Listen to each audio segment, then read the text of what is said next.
Hello everyone, स्वागत है आप सभी का ममता मैम के यूट्यूब चैनल पर। इस वीडियो में पीजीटी फिजिक्स 2023 में सॉलिड स्टेट फिजिक्स से पूछा गया एक क्वेश्चन है, वो हम डिस्कस करेंगे। क्या पूछा गया है कि NaCl has FCC crystal structure, the density of NaCl is given that is 2.18 gram per centimetre cube, calculate the distance between two adjacent atoms. इस क्वेश्चन को करने से पहले मैं एक क्विक रिकैप आपको जो सिंपल हमारी क्रिस्टल स्ट्रक्चर है उनके बारे में बता देता हूँ। Basic simple cubic, another one FCC and BCC। तो सबसे पहले this N is number of atom per unit cell. Simple cubic में होते हैं 1, जो एटम कहाँ प्रेजेंट होंगे, सिर्फ कॉर्नर पर। FCC में नंबर ऑफ एटम होते हैं 4, और कहाँ कहाँ प्रेजेंट होंगे, कॉर्नर ऑफ द सेल और at the face of the cube. So total number of atom in FCC is 4, and in case of body centered cubic total number of atom is 2, one contribution due to all 8 corner, and जो एक atom है वो आपका cube के centre पे है, तो total number of atom होंगे 2। अब जब बात आती है नियरेस्ट नेबर डिस्टेंस की, तो सिंपल क्यूबिक के केस में जो एटम है, ये वाला एटम और ये वाला एटम दोनों आपस में अटैच होते हैं।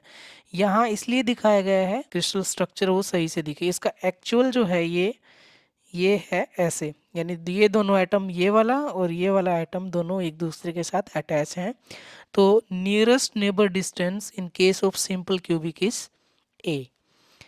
In case of FCC the nearest neighbour distance is not a, this is a/√2। और ये कैसे आएगी कि अगर हम ये नीचे वाले प्लेन की बात करें, इस प्लेन की बात करें, तो इसके एटम एक्चुअल में अरेंज्ड कैसे होते हैं वो मैंने नीचे दिखाया गया है कि ये वाला एटम और ये वाला एटम डायरेक्टली कांटेक्ट में नहीं है, इनके बीच में एक ये वाला एटम है, जिसकी वजह से इन दो एटम के बीच में स्लाइट गैप है। तो डायरेक्ट कांटेक्ट में जो फेस वाला एटम है वो कॉर्नर वाले एटम के साथ डायरेक्ट कांटेक्ट में है, तो नियरेस्ट नेबर डिस्टेंस उस केस में आपकी ये रहेगी। और ये डिस्टेंस कैसे निकालेंगे, ये भी a है, ये वाला भी a है, तो ये टोटल डिस्टेंस कितनी होगी, √2a, और उसका हाफ अगर करोगे तो √2a/2, दैट इज a/√2। और इन BCC में यानी जो डायगोनली जो एटम होते हैं तीनों, वो डायरेक्टली कांटेक्ट में होते हैं। दिखाना थोड़ा सा मुश्किल था, इसलिए मैं अरेंजमेंट एटम्स की यहाँ बना नहीं पाया। तो जस्ट आपको बताने के लिए कि उसके लिए अगर आपको ये डायगोनल लेंथ निकालनी है, तो उसके लिए पहले इस फेस का डायगोनल निकालना पड़ेगा, वो a, ये भी a, तो ये हो जाएगा √2a, एंड ये हो जाएगा a। तो जो डायगोनल लेंथ होगी आपकी वो हो जाएगी √3a। इसी को मैंने यहाँ दिखाने की कोशिश की है कि ये a है, ये a है, ये है फेस का डायगोनल, नीचे वाले फेस का डायगोनल, और ये है डायगोनल क्यूब का डायगोनल। तो क्यूब के डायगोनल की लेंथ होगी √3a, और उसका हाफ अगर करेंगे तो d होगा √3/2। तो अगर अब आपको क्वेश्चन BCC से पूछा जाए, सिंपल क्यूबिक से पूछा जाए, FCC से पूछा जाए, अगर आपको ये चीज़ क्लियर है तो आप ऐसे क्वेश्चंस को आराम से कर सकते हो। अब हम डिस्कस करते हैं जो प्रॉब्लम पूछी गई थी। तो इसमें दिया क्या गया है कि NaCl हमारे पास है, जिसका क्रिस्टल स्ट्रक्चर FCC है, और इसकी डेंसिटी जो है वो हमें दी गई है 2.18 ग्राम पर सेंटीमीटर क्यूब। तो सबसे पहले इस इंफॉर्मेशन से आप कैसे नियरेस्ट नेबर डिस्टेंस निकाल सकते हैं, ये आपको सोचना है। तो अब हमें पता है डेंसिटी होती है मास per unit volume.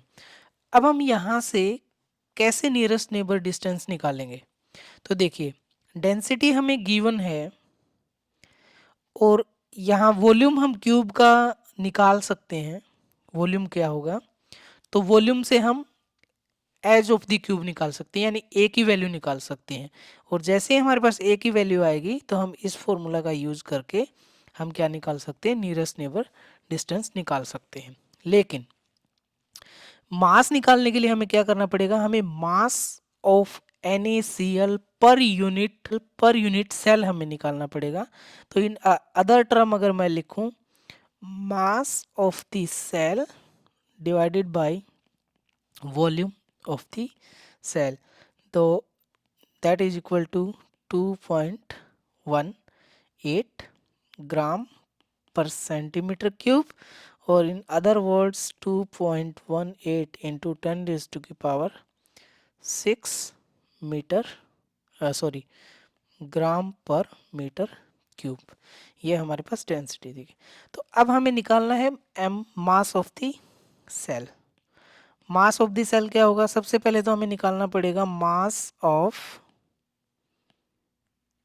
1 NaCl molecule, और कितने पर यूनिट सेल में कितने NaCl मॉलिक्यूल हैं, 4। तो उससे हम अगर मल्टीप्लाई कर दें तो हमारे पास क्या आ जाएगा, मास ऑफ दिस सेल इन ग्राम। ठीक है, तो अब देखिए एक NaCl मॉलिक्यूल्स का मास निकालने के लिए Na का मोलर मास होता है 23 और Cl का मोलर मास होता है 35। तो अब हमें पता है 1 mole of NaCl molecule has mass equal to the sum of Na mass and Cl mass, that is equal to 58 ग्राम। तो इसका मतलब क्या है, 58 ग्राम मास है वो कितने कितने में है, 1 मोल में, और 1 मोल किसके इक्वल होता है, एवोगैड्रो नंबर के equal Na, that is 6.023 into 10⁻23। ठीक है, तो यानी 6.023 इंटू 10⁻23 NaCl मॉलिक्यूल्स का मास कितना है, 58 ग्राम। तो एक NaCl मॉलिक्यूल का मास कितना होगा, 58 divided by 6.023 into 10⁻23 gram.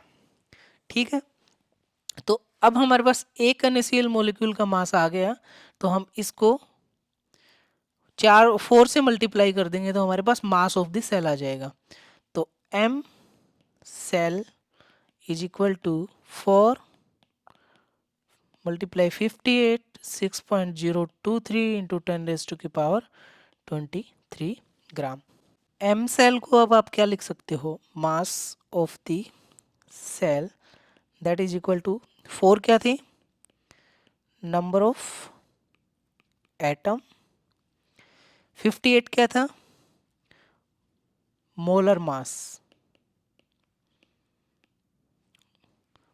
Mass of molecule, atom, whatever, और नीचे क्या है 6.023 × 10⁻23 that is Avogadro number Na। So in that case इसको अगर हम जनरलाइज करें तो ये हो जाएगा N mass of molecule capital M and Na। So in this case ये आपका जो ये फॉर्मूला था ये वाला, ये मॉडिफाई हो जाएगा और इसको हम लिख सकते हैं rho is equal to N M N A and volume. और याद रहे कि ये M है, ये क्या है, मोलर मास है, मोलर मास ऑफ एटम हो सकता है, मॉलिक्यूल हो सकता है, किसी भी यूनिट सेल में। गलती क्या कहाँ करते हैं स्टूडेंट, जो ये मास है इस मास की वैल्यू को आप गलत पुट कर देते हो। तो जो मास हम निकालते हैं, जैसे NaCl का हमने 58 निकाला तो वो ग्राम में है, जिसको मोलर मास जो होगा, मोलर मास वो किस में होगा, ग्राम में, तो उसको हमें केजी में कन्वर्ट करना होगा। तो हमारा इसका मोलर मास जो ऊपर हमने निकाला था 58, उसको केजी में कन्वर्ट करना है, वो वैल्यू हमें यहाँ रखनी है। तो अब देखिए rho is equal to 4 multiply 58 into 10⁻³ divided by 6.023 into 10 raised to the power 23 into में volume that is a cube, जो किसके इक्वल गिवन था 2.18 ग्राम पर सेंटीमीटर क्यूब। तो उसको अगर हम केजी में कन्वर्ट करेंगे तो हो जाएगा 10 रेज टू की पावर -3, और पर सेंटीमीटर क्यूब को पर मीटर क्यूब में कन्वर्ट करेंगे तो मल्टीप्लाई आ जाएगी 10 रेज टू की पावर 6। सो ये हो जाएगा केजी पर मीटर क्यूब। अब simply this will goes away, तो यहाँ से ए क्यूब की वैल्यू है वो आपके पास क्या आ जाएगी 4 मल्टीप्लाई 58 6.023 इंटू 10 रेज टू की power 23 multiply 2.18 into 10 raise to की पावर 6। अगर यहाँ से अगर आप इसको सोल्व करते हैं तो ए की वैल्यू है आपके पास वो आ जाती है अप्रोक्सीमेटली 5.53 इंटू 10 रेज टू की पावर -10 मीटर, जिसको आप क्या लिख सकते हो 5.53 एंगस्ट्रॉम। ठीक है, ये तो हमारे पास आई है ए की वैल्यू, लेकिन पूछा क्या गया है नियरेस्ट नेबर डिस्टेंस, जो किसके बराबर होती है a बाई √2। तो ए की वैल्यू हमारे पास है √2 से, इसको अगर हम डिवाइड करेंगे तो डी की वैल्यू क्या आएगी 3.91 angstrom. So this is the right answer for that problem. So hope आपको ये वीडियो पसंद आया होगा और हेल्पफुल होगा आपके लिए। Thanks for watching this video.